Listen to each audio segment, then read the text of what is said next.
एक गांव के किनारे पर एक घना जंगल था जिसका नाम था भूतिया जंगल।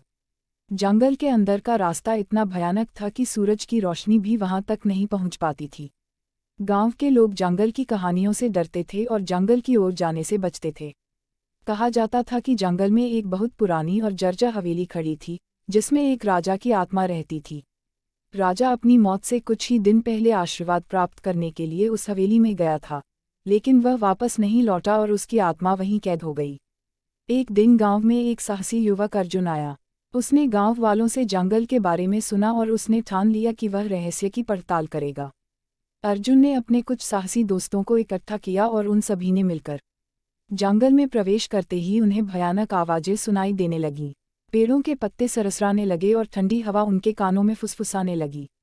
अर्जुन और उसके दोस्तों ने हिम्मत जुटाए और आगे बढ़ते रहे। रात होते होते वे हवेली तक पहुंच गए। हवेली से एक अजीब सी रोशनी निकल रही थी। उस रोशनी को देखकर वे सभी समझ गए कि यहाँ कुछ अलौकिक है। उन्होंने हवेली के अंदर कदम रखा और देखा कि हवेली के अंदर का दृश्य किसी रोशन महफिल की तरह था। हवेली के मध्य भाग में एक बड़ा हॉल था, जहाँ राजा की आत्मा को शांति पाने के लिए पूजा की जाती थी। अर्जुन ने देखा कि हॉल के बीच में एक पवित्र अग्नि जल रही थी और उसके चारों ओर अदृश्य ताकतें थीं। अर्जुन ने समझ लिया कि अगर उसे राजा की आत्मा को शांति दिलानी है तो उन्हें पूजा में खुद को शामिल करना होगा। उसने और उसके दोस्तों ने जंगल के प्राकृतिक संसाधनों का उपयोग करके पूरी निष्ठा के साथ पूजा की।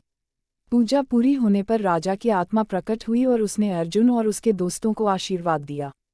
राजा की आत्मा मुक्त हुई और जैसे ही वह ऊपर आकाश की ओर बढ़ी, पूरे जंगल में एक अजीब सी शांति छा गई। गांव वाले जब ये दृश्य देखने के लिए जंगल की ओर दौड़े तो वे हैरान रह गए।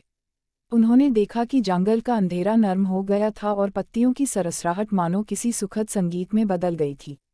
अर्जुन और उसके दोस्तों के साहस और ज्ञान के कारण जंगल अब भूतिया नहीं रहा।